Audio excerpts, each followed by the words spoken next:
c'est déjà une intelligence de moins pour l'Afrique,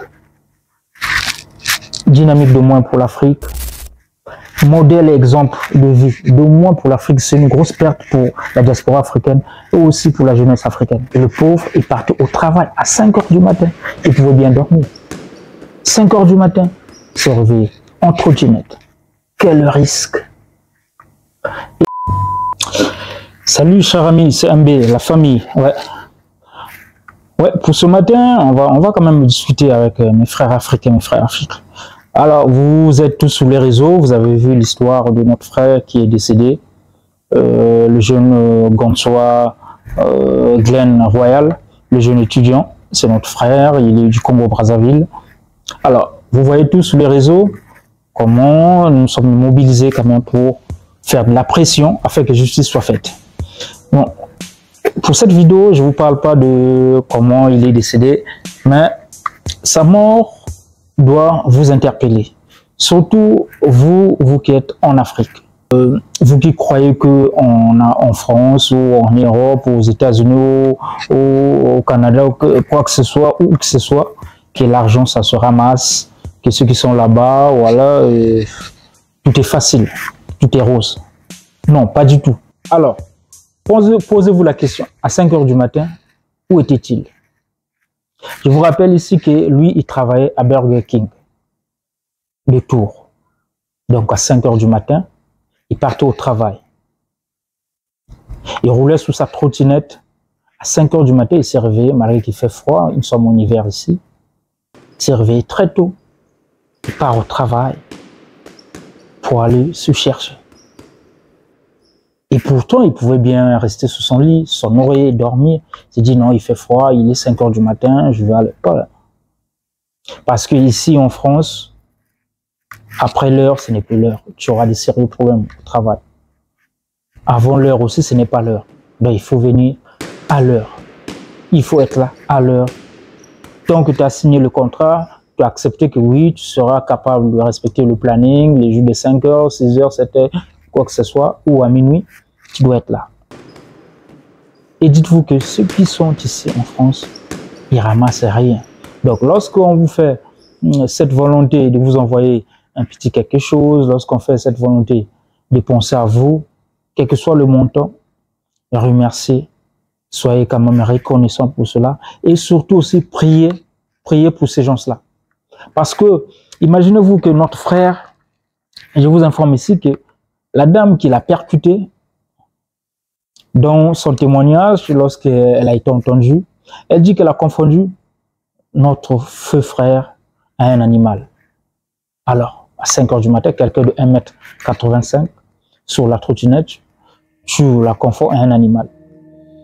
Dites-vous, est-ce n'est pas quelque chose de malchance ou de malédiction qui lui est arrivé afin d'être confondu comme un animal, vu comme un animal, ou la dame a juste menti pour essayer de trouver son échappatoire? Est-ce que ça, on ne sait rien?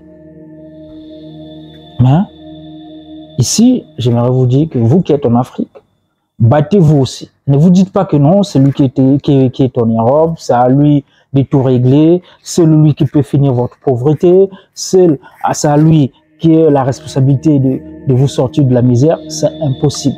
Aucun homme riche ne peut sortir toute sa famille de la pauvreté. Même ceux qui sont présidents de la République, ceux qui sont ministres, quel que ce soit, ils vont jamais vous sortir de la pauvreté. Une famille ne peut s'élever que si, de part et d'autre, tout le monde se met au travail. Donc vous qui êtes en Afrique, travaillez toujours dur. Lorsque vous avez vos sœurs, vos frères qui pensent à vous, qui essaient de faire quelques efforts pour vous envoyer quelque chose, afin de trouver, d'équilibrer la situation familiale, faites-en bien. Prenez soin d'en bien faire.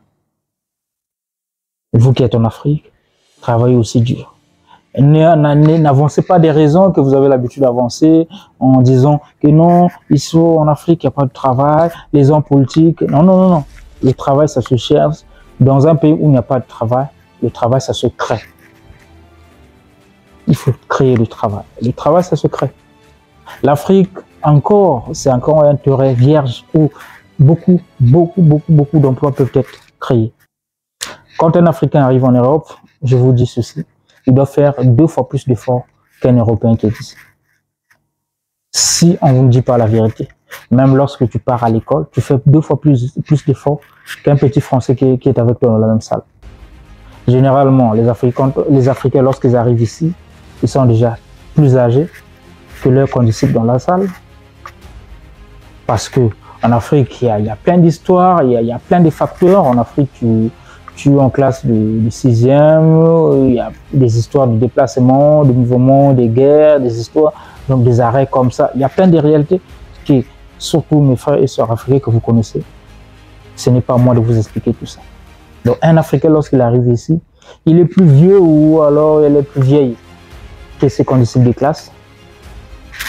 Il se doit ou elle se doit encore faire 2 fois plus d'efforts que ses condisciples de classe parce qu'il y a un problème de culture, l'adaptabilité. Le langage, ce n'est pas le même langage, c'est la même langue mais pas le même langage. Donc ce n'est pas la même compréhension. Les méthodes d'enseignement, ce n'est pas la même chose. La pression, il faut se payer les factures, tu as la maison à payer, tu as la famille aussi en Afrique, il faut envoyer quelque chose.